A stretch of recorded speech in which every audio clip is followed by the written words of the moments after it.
Ollie, is it fair to say Ryan was compromised at all there in the ninth? Was the finger an issue that may have led to some of that control? Can you take us through that? Yeah, once we went out there, he said he started to lose a little bit of feel for his pitches. So I would have to say yes. Yeah, he felt good when he came off the first time, went back out, no issues early on, but then said he started to lose feel. So what do you have to do in that spot? How quickly do you have to kind of get a read on it? I mean, a couple walks, obviously, but he can get it back. Then the hit batter is just... Yeah, the hit batter's enough. You're hoping he gets it back. He's been super reliable all year. Obviously, we were aware of the issue with the finger. Wasn't an issue early on, didn't show any signs of it. Once you go back-to-back walks, you're thinking this is the last hitter, and hit by pitch definitely ends it. Oh, is there any hesitation to pitch in multiple innings, not knowing what that might look like after you guys have good reports on the injury, or do you have to just treat that as, hey, if he's good to go and the doctors say he's good, that's how you treat it? Yeah, you check every box. We've been honest with each other all year. You say you're good to go, and then you're good to go. Yeah. Katie? Ollie, what came down to the decision between Palante and Jack? Yeah, that was a tough one. You're sitting there. Segura's a high ground ball guy, 60% ground ball guy against righties all year. Palante's a high ground ball guy. That matchup has it above 70%. You got one out. The situation's basically you want to end the game there with the ground ball double play. If there's two outs, I go to Jack and go for the punch out. So you're just playing the outs and probability there. When you're looking at the defensive positioning there, it looked like maybe Edmund was playing a little shallow in terms of the double play? Yeah, Segura could run, and he can easily just tap something in play and get going. So you want to make sure if it's not hit hard, you can get it out at the plate and give yourself a chance. If it's hit hard, then you're turning double play. So he's positioned correctly there. John? Oh, that was the conversation I was going to have. Was there a conversation about playing the middle infielders back? You got the double play ball, or you got the ground ball you wanted. Was there a conversation about playing back for the double play? Yeah, we're in what we call a next play there, where you're tight enough that if it's hit soft, you're going to the plate. If it's hit hard, you can turn it. You're going to have to get the right ground ball to get Segura. He can run, so you have to defend against both. So even if he's two steps back and has to glove side, you're not turning that double play on Segura. Yeah. Jeff?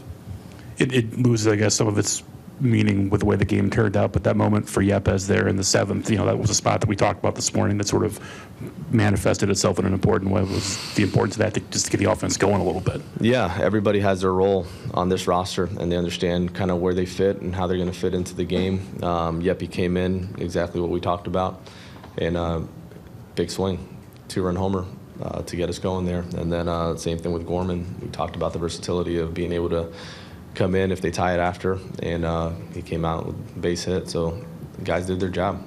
Unfortunately, that last inning got away. Alden? Oliver, do you know what this means for Ryan Helsey moving forward? Not yet. No, we'll go in and get a feel for it. If I had to guess, we'll get some images and see if there's anything structurally wrong. And if not, we'll make a decision whether he continues or if he's down. John? Ollie, did he tell you when the eighth inning, did he experience any of that after the eighth inning, or did he not have the numbness until the ninth? Yeah, nothing at all. So. You've leaned on him heavily all season. He's meant everything to you. If you don't have him going forward, how tough is that? We've had guys step up all year. If he goes down, someone else has to step up and do that job. So it's part of it. No one's going to feel sorry for us, I'll tell you that.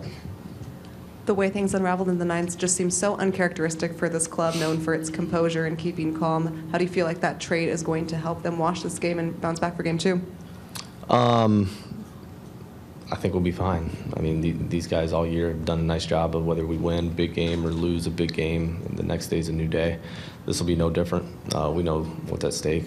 We either win or go home. We'll embrace that. Derek? Ollie, just a quick follow-up, two questions. One follow-up on the Helsey. He had thrown so many pitches. Was it possible he might not be available anyway tomorrow?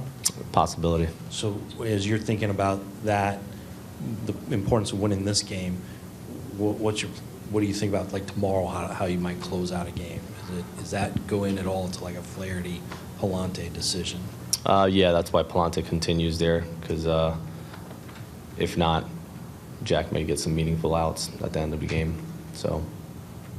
And the last thing, I want to ask you about the offense. Obviously, Wheeler and Quintana both pitched very well. Did you feel like there were some moments out there where there was more offense to be had for you?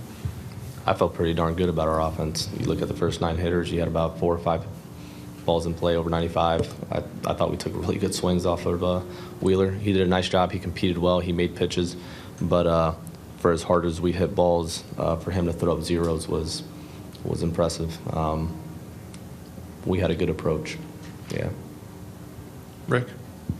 Touching on the offense a little bit, when you had 2 on and nobody out, and Albert and Goldschmidt coming up, did you feel that was a chance to maybe take a little jump on the game there? Yeah, and took your shot, and they're both competing, and Wheeler won. But absolutely, you got 2 guys on, and Albert as hot as he's been. Yeah, you're feeling good about that. Sometimes it works out, sometimes it doesn't. Ben? Ollie, what'd you make of Q's performance today and the decision, the pitching stacked up after that like you wanted, you just didn't get the results you wanted? Did you wrestle at all with lifting him when you did, or was it exactly what you wanted there? We knew coming into this game that there was a possibility that they throw in 2 righties between the lefties there in order for us to make a decision. At that point in the game, we felt good about going to our pen and lining it up the way we did after the Schwarber at bat. You could have easily taken him through the 2 righties and then Harper. We'd be asking the same questions if you walked Hoskins and Real Muto hit a 2-run homer. So we liked the way we lined it up. Yeah. What do you think about how he performed? Oh, he was awesome. I love the way he competed. Everything you would expect out of the guy that you name one. But unbelievable job. Mixed his pitches, kept guys off balance, a lot of soft contact early.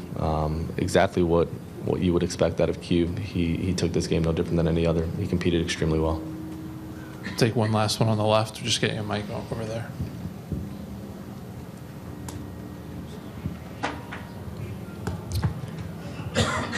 Just 2 quick ones. With Nolan Gorman coming through there in the end, it didn't end up scratching the runs that you guys needed, but he's been down in AAA. What did it mean for him to be able to come through and potentially what could have been a meaningful moment for you guys?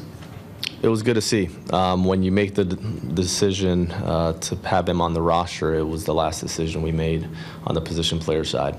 And you're doing a couple things. You're trusting him and his honesty as far as, hey, it hasn't looked good, but I'm in a good mental place to compete.